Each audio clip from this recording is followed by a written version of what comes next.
Por onde a Rússia pode invadir a Ucrânia?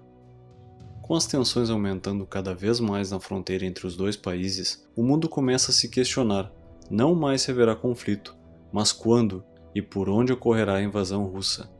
O presidente Vladimir Putin tem negado repetidamente estar planejando atacar a Ucrânia, afirmando que o envio de tropas para as regiões de Luhansk e Donetsk tem por objetivo a manutenção da paz em áreas de maioria russófona. Mas poucos acreditam que elas estão lá para manter a paz, principalmente após o reconhecimento de Moscou da independência dessas duas regiões separatistas. Bem-vindos ao canal Analítica 24, onde falamos de geopolítica, economia e história. Se você gosta desse tipo de conteúdo, já deixe seu like e se inscreve no canal.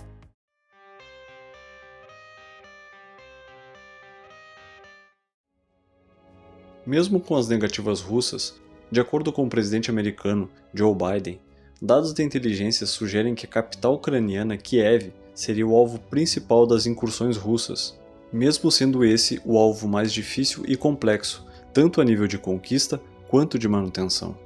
Em uma hipotética invasão, as tropas russas provavelmente se afastariam das grandes áreas urbanas, onde seriam mais vulneráveis à guerrilha e teriam mais dificuldade para conquistar.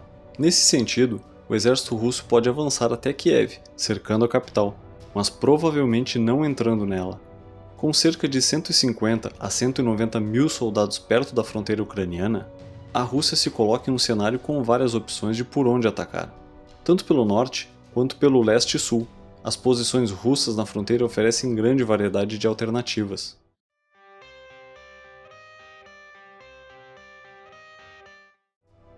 Segundo Michael Kofman, diretor do CNA, caso a Rússia almeje uma alteração completa no regime ucraniano, um ataque vindo do norte se torna mais provável. Isso ocorre em função da proximidade a Kiev, capital da Ucrânia, e onde está concentrada toda a estrutura governamental do país. Ao longo das últimas semanas, a Rússia já enviou cerca de 30 mil soldados para Belarus, para exercícios militares conjuntos, que já deveriam ter terminado, de acordo com o cronograma oficial. Contudo, o governo de Belarus anunciou no último dia 20 que os exercícios militares conjuntos com a Rússia continuarão por tempo indeterminado, devido ao aumento das tensões na vizinha Ucrânia. Belarus, uma ex-república soviética, é um dos mais antigos aliados de Moscou. A manutenção das tropas dos dois países na fronteira demonstra o interesse de Putin em manter suas possíveis frentes de ataque em prontidão, criando um cerco à Ucrânia. O presidente russo adota essa tática como forma de dificultar o posicionamento das linhas de defesa ucranianas, que já são precárias e não possuem os recursos necessários para distribuir em todas as frentes. Além disso, próximo a essa região, Putin dispõe do 41º Exército de armas combinadas em prontidão. Dessa forma, caso um ataque seja realizado pela fronteira com Belarus, a possível rota pode vir de Novi Yurkovich e Troebortno, segundo Seth Jones, do Centro de Estudos Estratégicos e Internacionais.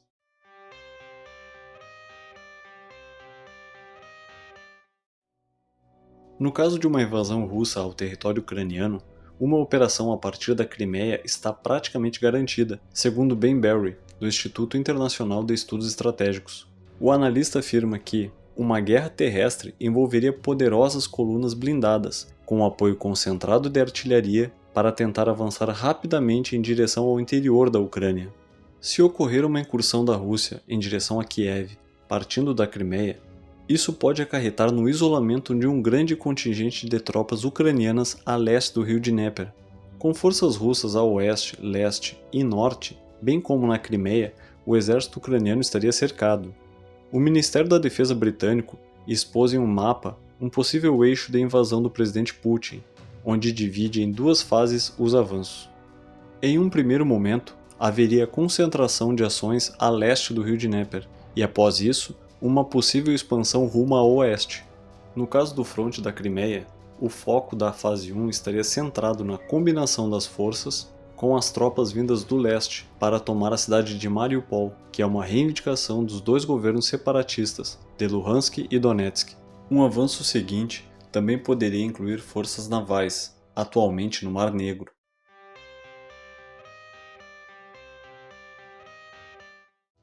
Outra possibilidade é a Guerra Oriental. A partir desse cenário, as forças russas procurariam reforçar as regiões separatistas, em Luhansk e Donetsk, com armas, suprimentos e inteligência.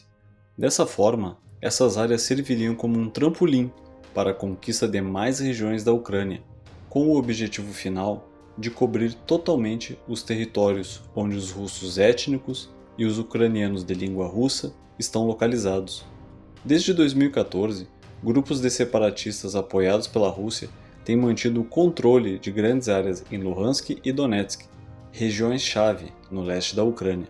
Acredita-se que cerca de 15 mil rebeldes nessas regiões poderiam se juntar à ofensiva russa. O governo ucraniano afirma que esse número é maior. Além disso, as forças russas têm cerca de 10 mil soldados posicionados de forma permanente na região de Rostov, fronteira com a Ucrânia. No caso de um ataque vindo do leste, é possível que as tropas avancem para a Crimeia, criando uma ponte de terra ao longo da costa sudeste da Ucrânia. Também poderia se estender pela costa do Mar Negro, até a fronteira com a Moldávia, onde existe outra região separatista apoiada pela Rússia.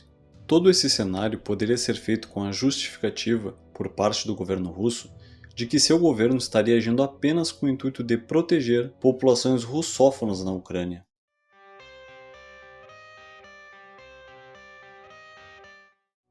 Mesmo com todas essas possibilidades, os movimentos exatos de qualquer ataque dependem dos objetivos políticos de Moscou. Vários analistas afirmam que qualquer avanço russo pode envolver uma ou mais rotas simultaneamente, combinadas com ataques cibernéticos, guerra de desinformação e lançamentos de mísseis. Contudo, uma guerra prolongada de conquista é improvável. Os custos para a Rússia seriam muito altos e os benefícios muito limitados. Em vez disso, uma ofensiva rápida e de longa distância, destinada a degradar as capacidades militares da Ucrânia e causar caos político em Kiev, é mais provável. A fase ativa da Guerra Russo-Georgiana de 2008 durou apenas 5 dias. Em razão disso, que abordagens afirmando que a Ucrânia seria transformada em um novo Afeganistão para a Rússia não podem ser levadas a sério. Segundo Rob Lee, do King's College de Londres, a Rússia assistiu às guerras dos Estados Unidos no Iraque e no Afeganistão, e não tem interesse em ocupar terrenos onde a população local seria hostil. Uma ofensiva limitada traria várias vantagens para a Rússia, pois evitaria as fortes baixas que uma invasão em massa acarretaria, limitando as consequências políticas domésticas. Além disso, o custo diplomático de uma escalada relativamente contida seria menor. Ben Barry ressalta que mesmo uma operação limitada pode envolver bombardeios de defesas aéreas e infraestrutura-chave de comando militar em outras partes do país. De qualquer forma, nenhum desses movimentos será gratuito para a Rússia, pois causaria a morte de muitos militares. E embora a economia russa seja relativamente à prova de sanções, ainda seria duramente atingida pelas medidas que os Estados Unidos prometeram impor se a Rússia invadir. Ninguém sabe ao certo até onde a Rússia planeja escalar o conflito, mas uma coisa é certa: Vladimir Putin investiu demais nesse acúmulo de tensões para recuar sem receber algo em troca. Então é isso, pessoal. Comentem aqui embaixo. Não esqueçam do like e de compartilhar com um amigo. Muito obrigado.